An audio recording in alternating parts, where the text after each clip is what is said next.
My heart beat faster than normal the moment I stepped into the house. I should have been at the office, but the headache refused to loosen its grip. I needed rest.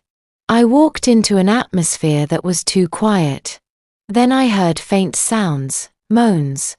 That kind of moans that sound like whisperings. My heart tightened, without any clear reason I could name. For a second, I thought the sounds were coming from the servants' room. But I snapped when I remembered I just saw my husband's cars outside. The servants cannot dare to do anything of sort when my husband is at home. Where is that coming from? I whispered, looking upstairs. I followed the sound upstairs, each step heavier than the last. My thoughts ran faster than my feet. Can my husband really cheat on me? No. Charles is not that kind of man. He's responsible. But society has taught me that men are still men. No, I trust him. Aren't men polygamous in nature? So I heard. My mind was noisy, confused. I couldn't hold on to one thought long enough to believe it. The sound stopped me in front of a door I never imagined, my mother-in-law's room. She visited a night before. I paused. What am I thinking? I asked myself in a whisper. Is my mother-in-law cheating on her husband? The thought shocked me. I shook my head immediately. No. She's too old for that. She has standards. I know her. If it wasn't her, then it had to be someone else. The realization hit me like a slap. It must be Charles. With another woman.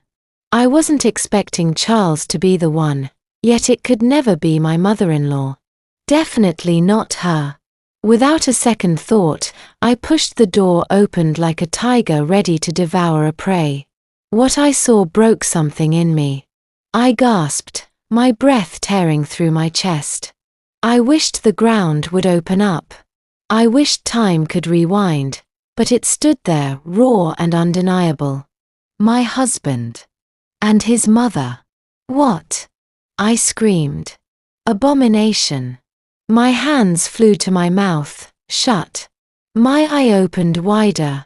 Charles jumped away from her like a man caught stealing. I couldn't move. Couldn't speak again. My body shut down while my mind struggled to understand what it was seeing. They dressed hurriedly, avoiding my eyes. Charles pulled me out of the room into the living room. He was sweating, restless, confused. I stared at him, numb. Is he under some spell? I wondered in shock. Does he even know what he's doing? No one spoke that day. My mother-in-law stayed locked in her room. The house felt heavy, like it was holding its breath. Questions haunted me. Have I been sharing my husband with his own mother? Am I cursed too? Why me? The next day, I noticed something else. The house help were gone. When I called one of them, she told me they had all been relieved of duty for 4 days. 4 days. That was when I remembered, something I had noticed before but never questioned. Every time my mother-in-law visited, the workers were always sent away. My stomach turned. This silence cannot continue, I said to myself. I confronted my husband. Charles, I need to understand what I saw. Before he could answer, my mother-in-law walked in. Calm. Too calm. Yes, she said.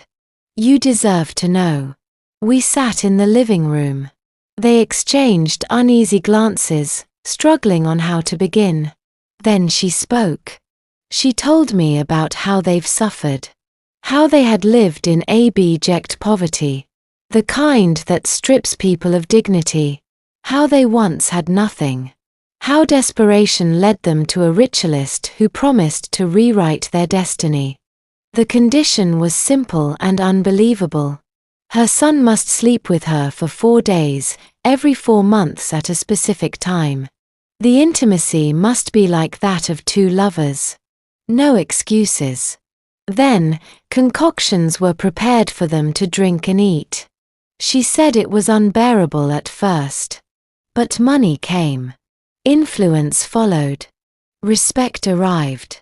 I felt sick, irritated. My father-in-law knew, but the rest of their children didn't. She said if they skipped a day, the consequences would destroy the entire family, including me, and fear didn't allow me doubt her. Then she asked the question that silenced me. Would you have married Charles if he was poor? She didn't wait for my answer. She stood up and returned to her room. Charles followed her. I remained seated, watching in disbelief, thinking about secrets I was never meant to know, thinking about leaving, and what that would cost, thinking about my own past suffering, thinking about my mother, who died because there was no money for cancer surgery. I thought about everything and I couldn't make a decision. She was right. I wouldn't have married Charles if he was poor. But how do I live with an abomination like this? I need help. If it were you, what would you do? Thanks for listening. I hope you enjoyed it as much as I enjoyed telling it. Don't forget to subscribe, like, comment and share. Don't miss our next adventure.